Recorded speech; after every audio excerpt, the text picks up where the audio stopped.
Apakah suara saya terdengar, dokter? Ya, dengar jelas. Baik, dokter. Sudah bisa dimulai ya, dokter? Siang ini, dokter, kita akan berdiskusi mengenai demam pada anak ya, dokter. Ya. Ya, topik yang sangat menarik ya, dokter, karena tidak akan ada habisnya yang dipertanyakan oleh orang tua ya, dokter. Ya, betul. Ya, dokter. Untuk para ayah bunda dan para teman-teman peserta IG Live, apabila ingin bertanya dapat menuliskan di kolom komentar ya. Sekarang kita akan mendengarkan presentasi dan penjelasan dari Dr. Nahwa, spesialis anak mengenai demam pada anak. Silakan, dokter.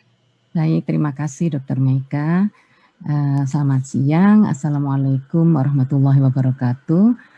Para ayah, bunda, dan para peserta IG Live Kesehatan Anak yang saya banggakan dan saya sayangi. Pada kesempatan siang hari ini, kita akan belajar bersama tentang demam pada anak. Betul yang dikatakan Dr. Meika tadi ya, bahwa demam itu merupakan masalah klasik ya, dan akan abadi ya, sampai akhir zaman nanti ya. Demam sering menimbulkan kekhawatiran, ketidaknyamanan bagi para bunda terutama ya, bingung, khawatir, takut, cemas, sehingga bisa menimbulkan tindakan-tindakan yang tidak tepat ya. Nah, fobia demam ini sering menimbulkan menganggap demam adalah sesuatu yang berbahaya dan merupakan indikator penyakit yang serius. Apakah benar seperti itu? Mari kita belajar bersama ya. Oke, apa demam itu ya? Sampai bingung ini anak. Ya, menurut International Union of Physiological Science Commission for Thermal Physiology, definisi demam adalah yang disebut kita kenal dengan febris ya atau pireksia, adalah suatu keadaan di mana terjadi peningkatan suhu tubuh inti ya, yang pada umumnya merupakan bagian dari respon pertahanan tubuh dari pejamu host ya terhadap invasi mikroorganisme atau benda mati yang patogen atau dianggap asing oleh tubuh. Ya. Jadi ada peningkatan suhu. Nah, suhu normal anak berapa atau manusia berapa? Ya, suhu tubuh normal adalah 36,5 sampai 37,5 derajat Celcius. Ya. Jadi rata-rata bila suhu lebih dari 37,5 derajat Celcius dianggap dengan atau disebut dengan demam. Nah, angka kejadiannya mungkin para dokter kalau menghitung ya, hampir 50% yang datang ke tempat praktek atau ke poliklinik atau ke rumah sakit itu adalah 50% hampir dengan demam. Jadi demam itu ya tidak pandang usia ya. Kita lihat demam yang terjadi pada 1% populasi anak adalah 40% pada umur kurang dari 6 bulan dan 60% pada umur 6 bulan sampai 5 tahun. Menurut pengalaman dokter jaga, pasien demam itu yang kurang dari 12 bulan ada 52%. Yang umur 1 sampai 5 tahun 48%. Ya. Jadi hampir tinggi semua ya, 50%-an gitu rata-rata. Dan 32% sampai 48% di antara 120.000 rawat inap anak ini menderita demam. Masalah demam ya jadi tidak hanya bagi orang tua, bagi dokter pun ini masalah ya, karena tidak gampang mencari penyebab demam. Nah, penyebab terbanyak adalah infeksi virus, di mana infeksi virus ini self-limiting disease. Nah, 1% merupakan gejala yang kita sebut dengan serious bacterial infection ya, karena pada anak-anak yang lebih muda atau terutama pada bayi, nah neonatus itu karena sistem imunnya belum bekerja optimal ya, maka sering tidak muncul gejala yang khas pada infeksi-infeksi yang berat ya, misalnya infeksi pada otak, pneumonia atau saluran kemih yang berat itu tidak muncul. Jadi sering terlambat mengetahuinya. Nah, jadi demam ini kawan apa lawan ya? Ya, kita lihat ada mitos yang beredar itu di masyarakat, mitos itu begini, demam itu penyakit. Jadi kalau ada demam, suhunya tinggi, pasti itu sakit.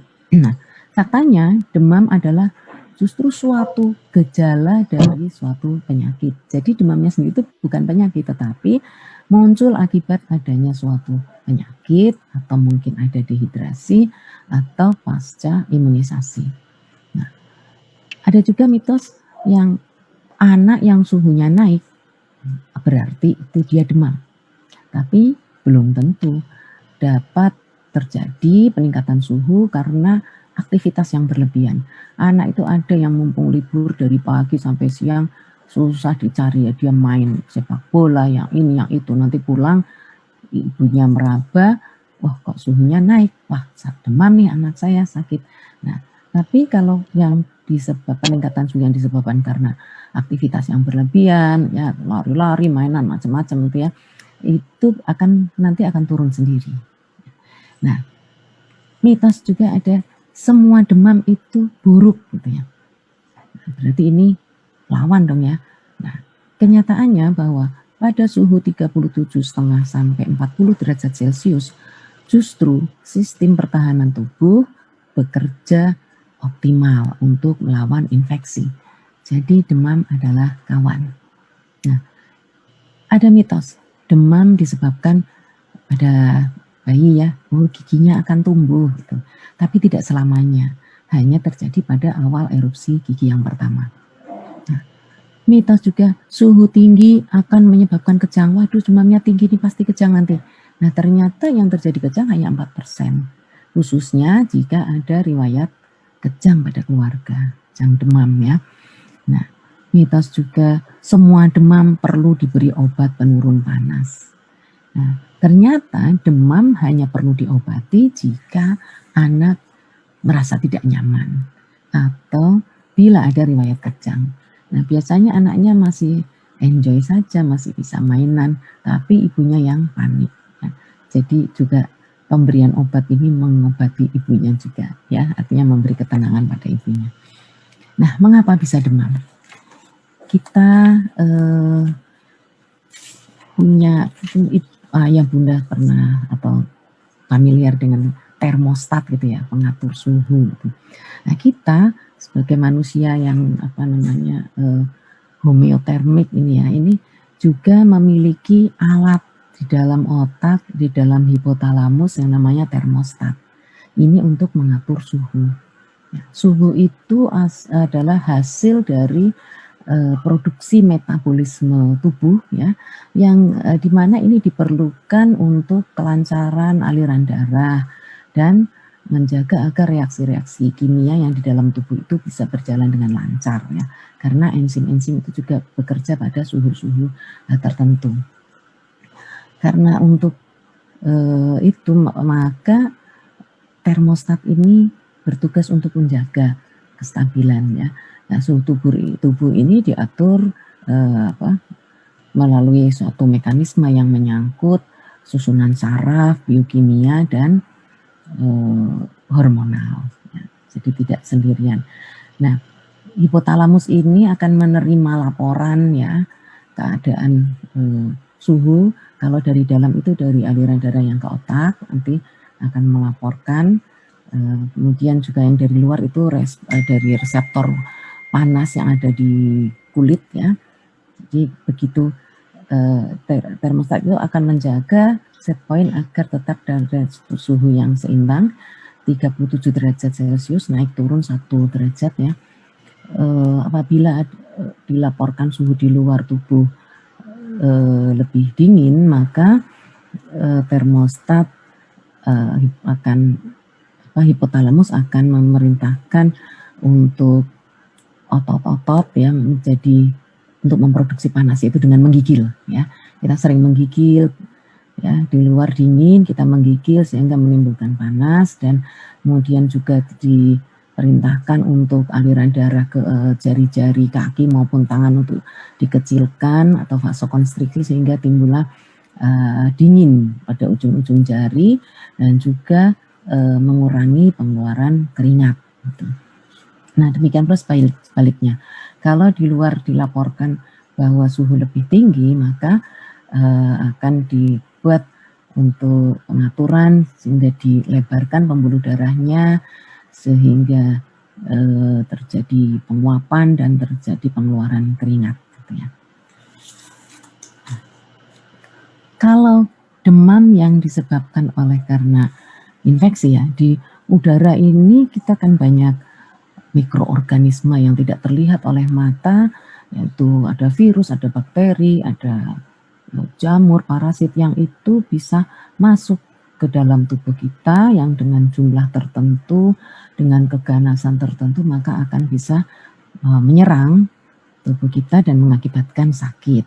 Nah, tetapi tubuh kita sudah dibekali dengan sistem kekebalan tubuh, di mana dia akan menyerang, dia akan mengeluarkan sel-sel sistem imun untuk menangkap ya, ada radarnya, jadi tahu ini ada ada musuh datang kemudian ditangkap dan sistem imun akan mengeluarkan racun-racun yang akan mematikan musuh tadi ya, yang kita sebut dengan pirogen endogen. Nah, ini antara lain ini disebut interleukin 1, interleukin 6 itu ya. Nah, itu akan berpengaruh ke dalam termostat, hipotalamus sehingga akan mengakibatkan demam. Dengan demam ini maksudnya adalah untuk membuat kuman itu tidak kerasan di dalam tubuh kita ya, untuk memusnahkan kuman. Nah, pengukuran suhu tentu ayah bunda sudah tidak asing lagi ya dengan termometer. Jadi untuk yang punya putra putri yang masih balita terutama disarankan untuk memiliki termometer. Ada yang air raksa, ada yang digital, ada yang dengan inframerah ya. Nah, ada 4 tempat yang biasa kita lakukan pengukuran, yaitu yang pertama ketiak ya, atau aksila. Di situ suhu rata-rata 34,7 sampai 37,3. Jadi yang disebut demam bila dilakukan pengukuran dengan posisi di aksila adalah 37,4. Kalau diukur di situ 37,4 berarti itu kita bisa definisikan dengan demam. Nah, kalau di mulut maka beda-beda ya tiap tempat. Ini di mulut 35,5 sampai 37,5, rata-rata 36,6, maka apabila diukur muncul 37,6 atau lebih dari 37,5 ini kita sebut dengan demam. Demikian pula, nah di anus ini yang paling tinggi. Di anus kalau lebih dari 37,9 ya, 38 kita sudah sebut dengan demam. Nah, jadi kalau di anus masih 37,6 itu belum demam. Nah, telinga dengan inframerah ini 35,7 sampai 37,5, maka 37,6 disebut dengan demam ya. Nah ini di aksila ini baik untuk bayi yang kurang dari 4 minggu pun bisa dilakukan ya. Jadi diangkat lengannya dan diletakkan bagian yang berlogam dari termometer di ketiak yang kering ya. Ya kalau bayi sih mungkin sering kering ya, kalau yang anak-anak atau dewasa itu sering basah, harus dilap dulu ya, ditunggu sekitar 3-5 menit atau kalau pakai digital dia akan berbunyi, kita akan lihat angkanya. Kalau sublingual itu yang mulut ya, masukkan ujung logamnya ke bawah lidah ya, kemudian ditutup mulutnya dan bernafas melalui hidung, ditunggu sampai 3 menit atau ada nada tertentu. Nah, di telinga juga itu pelan-pelan masukkan termometer ke dalam lubang telinga ya, nanti digital akan berbunyi dan menunjukkan angka. Dan rektal di anus ini ya, ini sekarang tidak dianjurkan ya, untuk anak-anak juga tidak dianjurkan karena tidak higienis dan dapat melukai atau trauma anaknya jadi menjerit ya, takut, jadi sebaiknya tidak dilakukan. Nah, pengobatan demam selalu sedia termometer di rumah Kemudian jangan panik, ya, dan usahakan anak tetap nyaman. Memang ada anak yang galapan, masih main-main, masih mau makan minum ya. Tapi ada anak yang sudah gelisah, tolong dinyamankan. Kadang ibunya panik, anaknya tambah dibentak-bentak ya. Jadi tolong disayang-sayang, dihibur gitu ya, biar tetap nyaman. Kemudian diberi pakaian yang ringan dan longgar atau longgar. Nah dulu zaman saya kecil kalau demam itu tambah dikasih kaos kaki, kasih mantel, diselimutin gitu, katanya biar keringetan ya. Tetapi ternyata itu tidak betul. Malah panasnya terperangkap ya. Jadi harus pakai baju yang longgar. Padahal di rumah sakit itu bajunya kayak Cinderella, cantik-cantik. Karena anaknya maunya pakai baju itu ya. Padahal tidak menyerap keringat dan panas tuh. Nah ini sebaiknya pakai yang longgar. Kemudian jika menggigil, beri selimut yang tipis. Nah ini beri minum sebagai pengganti keringat karena diobati turun panas kadang keringatnya banyak, terus anak juga malas minum ya. Nah itu harus suruh minum. Kalau dipaksa minum banyak pasti nggak mau. Kalau bayi sering ditetein. Kalau anak ya udah sedikit-sedikit tapi sering ya, harus dipaksa minumnya. Seperti mobil radiatornya panas harus diisi air ya. Nah, beri makan anak seperti biasa. Tetapi anak yang sakit memang cenderung susah makannya. Dia maunya ngemil kue apa, udah silahkan kasih aja ya. Yang penting mau makan. Nah, kemudian perhatikan tanda dehidrasi, khususnya jika ada mual, muntah atau ada diare selain panas ya. Jadi misalnya mulutnya, bibirnya kering, terus anaknya gelisah, pipisnya sudah sedikit, nah itu tanda dehidrasi ya. Kemudian dijaga khususnya pada malam hari ya, karena kasihan nanti kadang bapak ibunya sudah lelah, anaknya terbangun ngeringi ya, gelisah. Nah itu harus kasih minum juga gitu ya, jadi harus dijaga. Kemudian istirahat di rumah. Bagi anak-anak yang sudah sekolah, tolong pada saat sakit demam istirahat di rumah, jangan sekolah dulu, jangan banyak bermain. Jadi, kemudian beri penurun panas jika suhu lebih dari 38 derajat Celcius. Nah perhatikan kalau ada tanda darurat ya tadi dehidrasi, maka segera hubungi dokter atau ke rumah sakit. Nah ini adalah macam-macam obat penurun panas atau antipiretik yang beredar di pasaran ya. Pasti Bapak Ibu sudah familiar dengan ini, semuanya bagus ya. Masalah ada yang alergi, nah itu beda ya, memang obat itu sangat individual ya, tapi semua yang dipasarkan itu sudah memadai, bagus ya. Nah kapan harus menemui dokter, yaitu kondisi-kondisi di mana mungkin bayi di bawah umur 6 bulan ya, bayi itu kan sampai 12 bulan. Yang terutama ini kalau di bawah 6 bulan ada panas ya segera aja ke dokter lah, nggak usah ditunda gitu ya. Kemudian demam yang di atas 40 derajat itu harus dibawa ke dokter. Kemudian ada kejang atau tampak sakit, lemah, sulit bangun, lehernya kaku, sakit kepala, ada kemerahan, ada muntah-muntah atau diare ya. Atau demam yang sudah diberi obat penurun panas di rumah lebih dari 2 hari belum ada perbaikan ya. Kemudian ada disertai nyeri perut atau sulit bernapas atau nangis terus, rewel yang lebih dari biasanya. Nah komplikasi demam apa? Yaitu bisa terjadi dehidrasi. Dehidrasi ini terjadi akibat suhu tubuh yang meningkat dan akibat pengeluaran keringat yang banyak akibat obat penurun panas ya.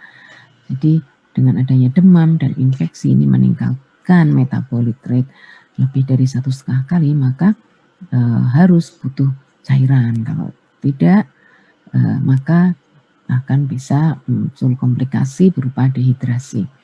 Kemudian komplikasi yang lain adalah kejang demam ya. Jadi karena insiden yang tersering itu 6 bulan sampai 4 tahun. Apalagi ada riwayat keluarga di demam ya, yang kejang demam dalam keluarga itu akan berisiko menimbulkan komplikasi kejang demam. Kemudian hipertermi, nah ini ketidakseimbangan antara produksi panas dan penguapan, di mana temperatur rekalnya lebih atau sama dengan 41,1 ya, atau suhu aksil atau telinganya lebih 40. Nah, ini akan berbahaya ya bagi anak. Jadi kesimpulannya, demam adalah mekanisme pertahanan yang dikendalikan oleh hipotalamus ya dalam otak. Nah, angka kesakitan dan kematiannya tergantung penyakit dasarnya yang menyebabkan demam tadi apa. Nah, tujuan untuk memberikan obat-obat antipiretik atau penurun demam tidak saja untuk menurunkan suhu tubuh, tetapi juga untuk membuat anak merasa nyaman dan mengurangi kepanikan orang tuanya. Jadi, jangan panik, namun jangan diremehkan. Terima kasih. Begitu Dr. Meika yang bisa saya sampaikan pada kesempatan ini. Baik dokter, terima kasih dokter atas presentasinya dan penjelasannya yang sudah jelas dokter. Sekarang kita mulai diskusi dan tanya jawab nih dokter, karena sudah ada beberapa pertanyaan di kolom komentar dokter. Ya, silakan. Pertanyaan pertama yaitu dari Bapak Pratama. Pertanyaannya dokter, izin bertanya dokter, apabila anaknya demam setelah dilakukan vaksinasi BCG, yang mau ditanyakan itu setelah vaksin demam anak akan demam tuh berapa lama ya dokter? Itu gimana dokter? Anak setelah diimunisasi kan biasanya demam ya dokter? Ya, betul. Nah itu biasanya berapa lama anak akan demam setelah imunisasi? Kalau berapa lama sih tidak sama ya, masing-masing anak respon tubuhnya terhadap adanya paparan itu ya. Jadi rata-rata mungkin 2-3 hari biasanya ada demam, itu pun tidak yang terlalu tinggi. Gitu ya. Berarti tiap anak beda-beda ya dokter respon tubuhnya. Ya. Baik dokter, terima kasih dokter atas penjelasannya. Kemudian ada pertanyaan lagi dokter dari Ibu Novia dokter. Beliau menanyakan, apabila anak saya kepala dan lehernya anget tapi badannya tuh nggak anget, itu kemudian diukur suhunya normal dokter. Itu gimana ya dokter kalau seperti itu? Ya, tadi kadang ibu sering, para ibu ya sering termometernya alami ya, pakainya punggung tangan. Ya, nah itu tergantung, kalau tangannya ibu habis cuci piring, habis kena ini, jadi menempel di, apalagi di leher ya, di sini banyak pembuluh darahnya, jadi akan lebih hangat gitu ya. Jadi akan, kok panas nih anak saya. Nah ternyata diukur normal. Jadi daerah-daerah itu banyak pembuluh darahnya, akan wajar kalau teraba lebih hangat. Apalagi anak mungkin tiduran terus atau pakai baju yang berkerah tinggi tertutup, itu akan teraba lebih hangat, dan itu bukan suatu penyakit. Gitu ya. Berarti sebaiknya menggunakan termometer ya dokter untuk mengukur suhu anak demam supaya lebih valid ya dokter. Betul, dibuktikan ya dengan pengukuran suhu. Jadi jangan panik dulu.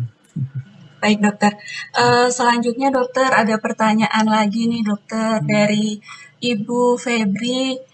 Dokter, saya mau bertanya, apa betul kalau anak laki-laki demam itu harus segera ditangani? Karena anak laki-laki itu lebih beresiko tinggi kalau telah ditangani ketimbang anak perempuan. Itu bagaimana dokter? Kalau seperti gitu ya. Jadi anak laki-laki harus lebih ditangani dulu gitu daripada anak perempuan gitu. Iya dokter. Saya sejauh ini saya belum pernah mendengar ya tentang anak laki-laki lebih ditangani dulu, karena memang ada penyakit-penyakit tertentu yang kecenderungannya pada laki-laki lebih berat gitu. Dulu penelitian tentang dengue gitu, perempuan laki-laki lebih sering terkena, tetapi kematiannya lebih tinggi pada yang perempuan gitu. Nah, tergantung jenis penyakitnya ya mungkin ya, tetapi kalau dalam menangani ya namanya anak, laki-laki perempuan sama aja ya, harus segera ditangani, saya kira begitu ya. Nanti dicari penyebab demamnya apa. Nah mungkin itu ada penyakit yang kecenderungannya akan lebih berat pada laki-laki atau perempuan. Tapi masalah penanganan saya kira sama ya secepatnya semuanya laki-laki perempuan. Terima kasih. Oh ya, terima kasih dokter untuk penjelasannya. Kemudian dokter, ini juga ada yang menanyakan dokter, kalau misalnya anak demam itu perlu dimandikan atau enggak ya dokter? Karena kan banyak di eh, orang tua bingung nih anak saya demam, nggak usah mandi, itu gimana ya dokter? Ya, baik. Terima kasih pertanyaannya. Bagus ya. Jadi saya tadi lupa belum nyinggung masalah kompres ya. Jadi dimandikan itu boleh saja dimandikan, tetapi tentu dengan air hangat ya. Nah, karena kalau dulu kompresnya kan pakai air dingin kan sama aja itu menyekat tubuh memandikannya. Jadi kalau misalnya gini nih, anak demam, suhu ruangan sebaiknya diturunkan, jangan misalnya pakai AC ya, jangan terlalu dingin. Kalau suhunya panas nanti akan lebih tidak nyaman bagi anak. Kemudian dia mau mandi, nah mandinya itu juga pakai air yang hangat. Nah kadang habis itu melewati AC yang dingin juga nanti jadi tidak nyaman. Jadi prinsipnya silakan dimandikan tetapi pakai air hangat. Sama seperti tadi kompres ya. Kompres juga kalau zaman dulu pakainya es, tapi yang sekarang adalah pakai air hangat. Supaya apa? Supaya melebarkan pembuluh darah sehingga terjadi penguapan dan pengeluaran panas ya. Kalau didinginkan tambah pembuluh darahnya mengecil, panasnya tidak bisa keluar. Jadi dimandikan silahkan, sama aja dengan di kompres yang diseka itu pakai air hangat, sama saja. Tapi tadi ya melewati, tolong jangan melewati yang dingin gitu, area yang dingin. Begitu Dokter Mika. Oh ya, berarti boleh ya dokter Boleh. dimandikan, tapi sebaiknya dengan menggunakan air hangat ya dokter ya. Ya, betul. Syaratnya anaknya bisa duduk, bisa berdiri ya. Kalau anaknya, nah itu kan mungkin diseka saja gitu ya. Artinya tidak harus mandi di kamar mandi. Gitu. Untuk selanjutnya dokter, tadi kan dokter membahas mengenai kompres ya dokter. Kemudian ini dokter, kan banyak nih sekarang kalau mengompres dengan plester kompres dokter, itu bagaimana dokter? Efektif atau tidak ya dokter? Iya, jadi itu menurut pengalaman para pasien sih, ya ada sebagian yang percuma dok, ada yang lumayan loh dok itu ya. Jadi itu ada gelnya yang membuat perpindahan panas itu. Kompresnya itu ditempel di kulit, gelnya itu yang memindahkan panas seperti kita mengompres dengan handuk ya, sampai nanti panasnya pindah ke handuknya dan harus langsung dibuang. Jadi efektif, prinsipnya seperti itu. Jadi masalah kemanjurannya itu relatif bagi ini. Kalau boleh sih boleh-boleh saja, itu tidak mengakibatkan akibat yang artinya menambah sakit atau itu tidak ada kaitannya. Jadi silakan saja. Jadi boleh juga ya dokter ya, karena kan sekarang banyak yang sering menggunakan plester kompres itu dokter. Betul, ya, praktis, nggak perlu basah-basah gitu ya. Ya dokter. Kemudian kalau untuk keefektifan dari kompres hangat itu dokter, sebaiknya tuh apa di dahi saja atau perlu di tempat-tempat lain dokter? Oke, ya. Jadi bagus pertanyaannya. Ada pusat-pusat panas ya memang ya. Jadi kebanyakan di dahi gitu ya, karena yang gampang teraba kan di dahi. Ini pipi juga, ini pipi banyak pembuluh darahnya bisa teraba. Terus di leher, di ketiak, 2 ketiak, di selangkangan, di lipat paha. Itu akan lebih efektif karena di situ banyak pembuluh darahnya sehingga untuk mengurangi, jadi menurut penelitian memang dengan dikompres dan dengan diturunkan memakai obat itu lebih cepat dikompres. Walaupun nanti 2 jam setelah dilakukan itu, setelah minum obat sama-sama turun suhunya. Gitu dokter ya, berarti diseka-seka, lipat-lipat juga ya dokter ya. Betul. Ketiak, lipat paha, di leher gitu ya.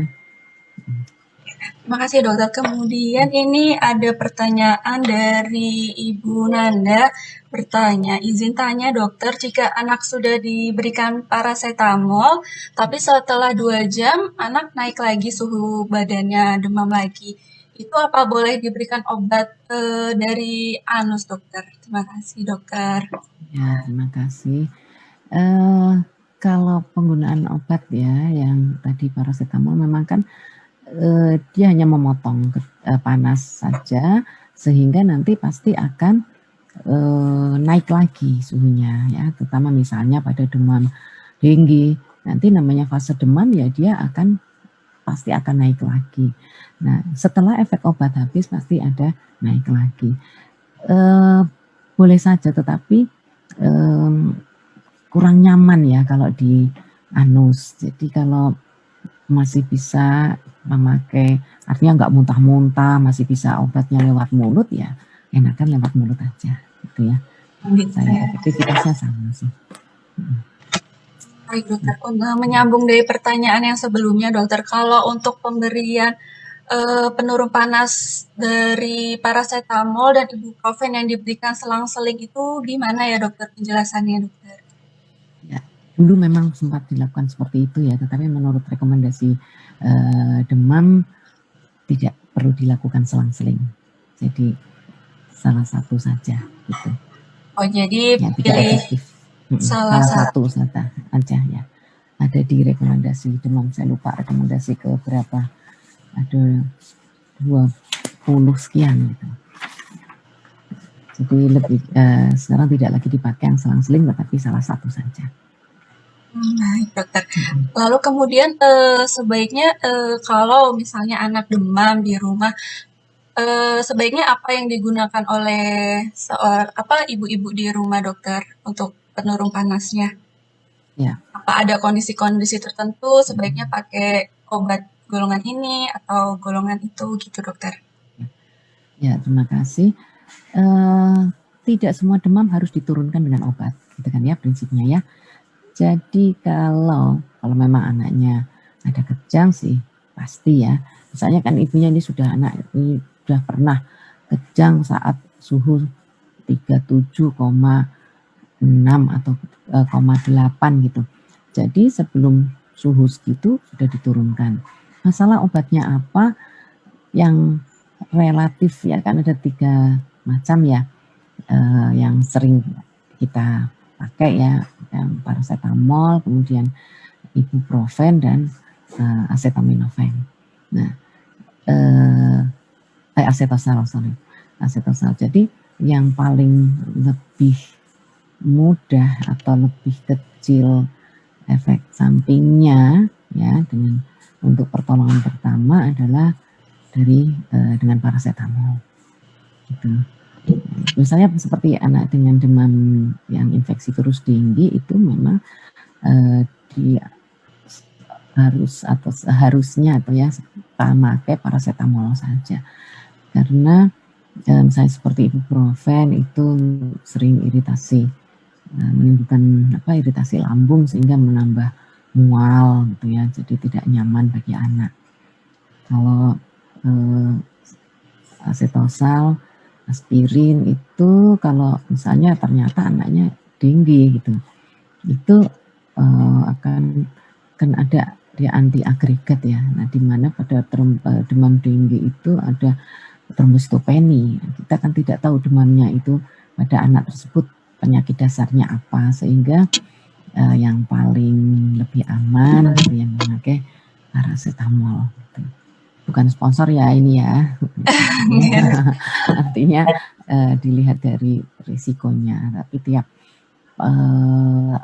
penderita atau tiap manusia itu obat itu sangat individual. Jadi ada yang alergi paracetamol ya. Jadi itu bagaimana lagi ya, tapi untuk yang pertolongan pertama lebih aman itu. Gitu. Baik dokter, terima kasih ya dokter. Kemudian dokter, ini ada pertanyaan juga. Kalau demam itu kan biasanya muncul ruam-ruam kemerahan, bintik-bintik merah gitu dokter. Nah itu untuk membedakan satu sama lain penyebabnya apa atau itu apa, bagaimana ya dokter? Ya, kalau untuk ayah bunda mungkin begitu ada ruam mendingan dibawa ke rumah sakit ya, ketemu dokter saja, karena nanti akan dibedakan di situ, karena munculnya ruam itu juga akan menentukan, misalnya seperti morbili gitu ya, pada demamnya tinggi, kemudian ada ruam di batas leher dan kulit, batas rambut dan kulit itu muncul. Nah, ada yang awalnya seperti morfili bercak-bercak gitu, kemudian dibawa ke rumah sakit dan ternyata dia tinggi gitu ya. Jadi kalau para ayah bunda di rumah kalau menjumpai putranya demam dan ada ruam-ruamnya, segera saja dikonsulkan ke dokter atau ke rumah sakit ya, karena nanti akan dievaluasi apakah ini satu penyakit yang seperti morfili atau mungkin demam berdarah gitu ya. Jadi kalau demam ada ruam ke rumah sakit langsung saja. ke rumah sakit ya dokter. Ya betul. Jangan Sambil panik. misalnya takut diturunin dulu suhunya, tapi tidak usah nunggu terlalu lama gitu ya. Ya dokter, berarti tidak perlu panik di rumah, kasih minum panas, kemudian langsung dibawa ke rumah sakit ya dokter ya. Baik dokter. Kemudian dokter, ini dokter, kalau misalnya anak demam itu langsung diberikan antibiotik atau enggak ya dokter? Ya, nah inilah kadang ayah bunda di rumah menjadi dokter gitu ya, selalu sedia antibiotik gitu. Sebenarnya antibiotik itu kan untuk membunuh bakteri ya. Nah, sedangkan demam yang terjadi itu belum tentu karena bakteri, tapi mungkin karena virus yang pada umumnya adalah virus ya yang banyak. Dan kalau virus tidak bisa diobati dengan bakteri, malah nanti tidak bisa diobati dengan antibiotik. Kalaupun itu bakteri, belum tentu cocok antibiotiknya sesuai dengan bakterinya, malah nanti akan menimbulkan kebal ya, dan bakterinya akan bermutasi jadi yang ganas. Di dalam badan kita ini, dalam usus itu banyak sekali bakteri yang tadinya bakteri yang bersahabat ya.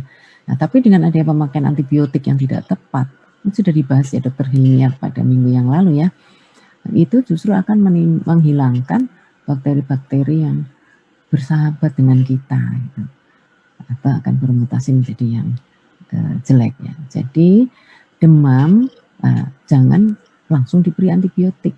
Yang menentukan diberi antibiotik itu dokter. Gitu ya. Jadi sering pada sedia amoksisilin sirup di kulkas. Nah, itu ada demam, nanti datang ke dokter hari ketiga, dok ini sudah saya kasih obat antibiotik gitu ya. Jadi antibiotik itu bukan untuk menurunkan demam. Pertolongan pertama pada demam adalah tadi obat penurun demam, tentu yang aman. Ya. Berarti jangan buru-buru menggunakan antibiotik ya dokter betul, untuk di rumah. Iya betul. Harus sesuai dengan indikasinya ya dokter ya. Betul. Dokter, ini ada pertanyaan lagi dokter. Kalau misalnya anak demam itu boleh nggak sih tidur pakai AC atau kipas angin dokter? Iya. Oke. Boleh. Kalau kipas angin tolong jangan langsung diarahkan ke anaknya. Prinsipnya memang menurunkan suhu lingkungannya juga. Ya, AC juga boleh tetapi jangan terlalu dingin. Hanya untuk menurunkan suhu lingkungan saja supaya nanti perpindahan panas secara radiasi konveksi itu bisa terjadi ya. Nah, jadi kayak di rumah sakit itu kalau di bangsal nanti banyak yang besuk, banyak sekali jadi pengap, nah itu juga akan mengganggu bagi pasien. Jadi silakan saja kalau kipas angin juga jangan langsung diarahkan ke anaknya. Yang penting menurunkan suhu ruangan dan tidak membuat anak jadi menggigil. Ya, karena dengan menggigil itu pembuluh darahnya diperkecil, maka pelepasan panas akan berkurang nanti. Gitu. Oh, baik dokter. Berarti nggak apa-apa ya dokter ya? Nggak apa-apa, silahkan. Tapi tadi ada syaratnya ya. Oh, enggak dokter. Kemudian dokter, ini dokter, kalau misalnya kan sekarang pengukur demam itu pakai ada alat yang langsung ini dokter yang di dahi itu yang ada infrarednya. Efektif tidak sih? Kemudian apakah infrarednya itu dapat merusak otak ya dokter? Itu bagaimana dokter penjelasannya dokter? Ya, terima kasih. Kalau praktis ya memang ya, tetapi itu kan banyak dipengaruhi oleh suhu lingkungan ya, karena kan tidak langsung nempel melekat di dahi ya. Jadi seperti tembak yang kan itu jadi ada jaraknya itu ya. Jadi ada tidak kurang valid ya. Tapi itu memang banyak yang digunakan, banyak praktis. Artinya memang kalau ini penderitanya ada demam, pasti dia akan naik. Kalau alatnya ini ya, alatnya bagus ya. Nah, kemudian tadi berbahaya untuk otak, mestinya tidak ya, karena itu sudah jadi alat yang dipatenkan dan ada izinnya, dan pemakainya kan hanya beberapa detik saja. Gitu. Ya, jadi jangan khawatir.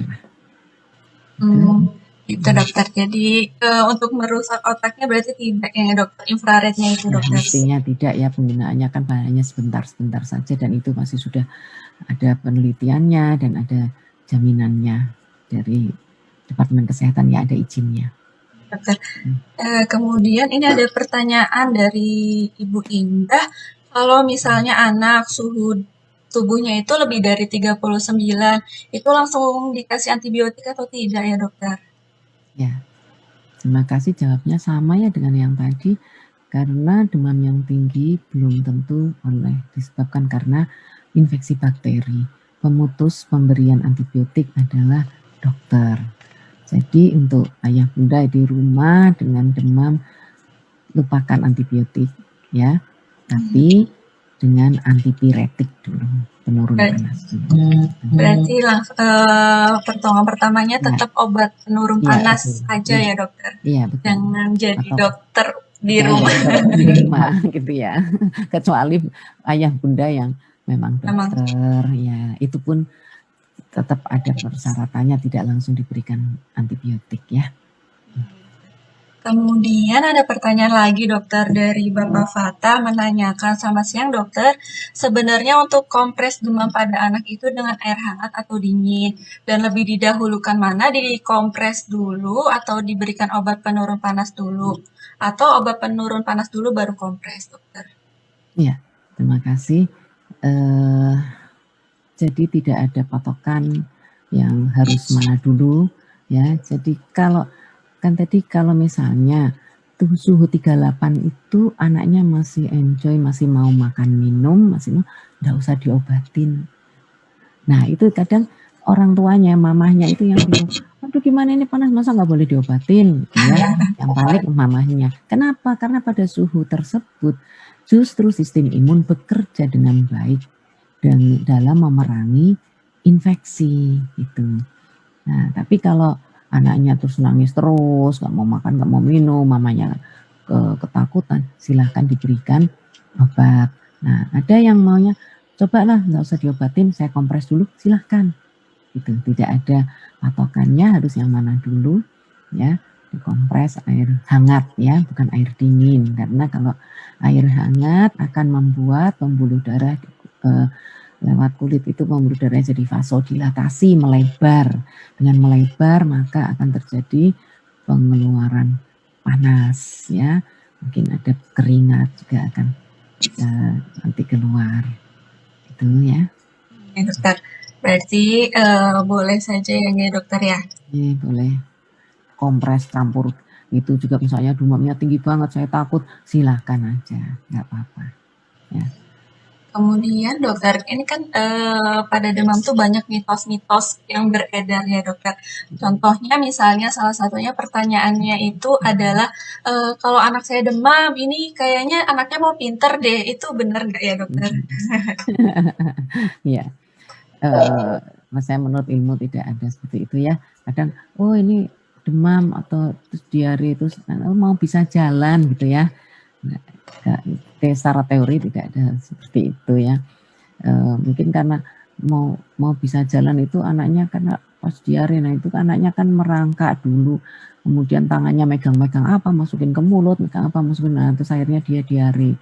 Nah ternyata di situ, ini menurut mungkin namanya ibu-ibu ini, ayah bunda yang sudah senior, ini ilmu titen gitu ya. Jadi pada saat anak merangkak itu megang-megang benda, masuk-masuknya diare. Nah di situ urutannya dia bisa jalan gitu, habis dia pas belajar jalan, itu kebetulan saja ya. Jadi Mm. kurang Mulai tepat ya dokter. gejalanya, Iya, dokter. tidak ada kaitannya ya. Kemudian dokter, ini dokter, kan di disarankan untuk nggak apa-apa ya diberikan obat penurun panas di rumah. Tapi kan kebanyakan ibu-ibu nih pada melihat yang di dosis yang ada dicantumkan di obatnya itu gimana ya dokter sebaiknya untuk pemberian dosis pada anak? Iya, ya itu biasanya ada di kemasannya ya, kurang dari 12 tahun, 1 sendok makan, 1 sendok takar gitu ya. Kalau masih mengikuti itu masih aman ya, karena itu juga tidak sembarang menulis ya. Kalau mau tepat misalnya pemakaian paracetamol 10 sampai 15 mg per kilogram berat badan per kali pemberian. Nah, itu kan tidak semua ibu bisa mengukur itu ya. Jadi misalnya anaknya beratnya 10 kilo, terus kita mau berikan 10 mg. Jadi sekali minum 100 mg. Padahal 1 sendok takar ada 120. Gimana? Oh, masih boleh, nggak apa-apa karena range-nya 10 sampai 15. Nah, itu biasanya begini, ibu-ibu mendapat obat itu asalnya dari dokter gitu. Jadi nanti sudah diberitahu, nanti kalau panas lagi anaknya ini simpan Bu, ini nanti obatnya sekian-sekian gitu ya. Nah, kadang para orang tua juga punya hubungan baik dengan dokter sehingga mungkin menanyakan, dok ini anak saya demam, saya masih punya obat ini. Nah, nanti dokter akan tanya, berapa beratnya sekarang? Nah, itu akan disesuaikan. Tetapi kalau mematuhi yang di kemasan itu masih aman ya, karena itu sudah diperhitungkan juga. Berarti nggak apa-apa ya dokter dilihat sesuai dengan kemasan tersebut ya dokter ya. Betul. Ini ada pertanyaan lagi dokter. Selamat siang dokter, apakah ada hubungannya antara demam dengan anak tumbuh gigi dokter? Boleh mohon penjelasannya dokter? Ya, jadi yang menurut yang saya baca memang kalau untuk erupsi yang pertama saja ya, tapi untuk yang lain-lainnya biasanya tidak demam. Tapi mungkin yang lebih paham dokter gigi ya, tapi yang saya tahu tadi seperti itu. Kadang ada hubungannya pada pertama kali dia tumbuh gigi, sedikit demam, tetapi untuk yang selanjutnya sudah tidak gitu. Baik dokter. Baiklah dokter, kita sudah cukup banyak berdiskusi nih dokter. Boleh dokter untuk pesan-pesannya untuk ayah bunda dan teman-teman yang mengikuti acara siang ini, untuk pesan-pesannya gimana sih dan apa yang sebaiknya dilakukan pada anak bila demam di rumah dokter? Terima kasih Dokter Maika. Seperti tadi yang sudah saya sampaikan bahwa demam masih menjadi dan akan selalu jadi hal yang menakutkan. Tetapi setelah mendengar penjelasan tadi, saya berharap untuk ayah bunda dan para peserta IG tidak panik, gitu ya. Jadi tidak panik, tolong sediakan termometer di rumah, kemudian jangan panik bila ada demam, kemudian tadi lakukan pakai baju yang yang tipis ya, yang baju bilang longgar, kemudian turunkan suhu ruangan, tidak terlalu dingin, kemudian beri makan seperti biasa, apapun lah yang dia minta asal yang tidak bahaya, kasihkan makannya, minum yang sering, kemudian bila suhunya lebih dari 38 dan tidak nyaman bagi anak, baru berikan penurun panas sesuai dengan dosisnya. Dan bila ada tanda-tanda umurnya kurang dari 6 bulan atau ada tanda-tanda kegawatan yang dehidrasi yang itu segera dibawa ke dokter gitu ya. Jadi apabila ayah bunda memiliki hubungan yang baik dengan para dokter, silakan berkonsultasi. Jadi jangan jadi dokter sendiri. Terima kasih dok. Kasihan putranya nanti. Ya, terima Ya. kasih Dokter Mega. Ya, baik dokter. Terima kasih dokter atas sharing-sharing berbagi ilmunya bersama kami di Sabtu yang cerah dan ceria ini ya dokter. Ya, Semoga terima ilmunya kasih. bermanfaat untuk ayah bunda dan Amin. teman-teman semua yang mengikuti acara IG Live siang ini. Demikian acara Weekend Lecture Series 3 dari kami dan jangan lupa untuk mengikuti acara Weekend Lecture Terima Series selanjutnya di minggu depan. Terima kasih kasih. semuanya. Selamat siang dokter. Selamat Sehat selalu siang. dokter. Amin. Terima kasih. Assalamualaikum. Waalaikumsalam warahmatullahi wabarakatuh.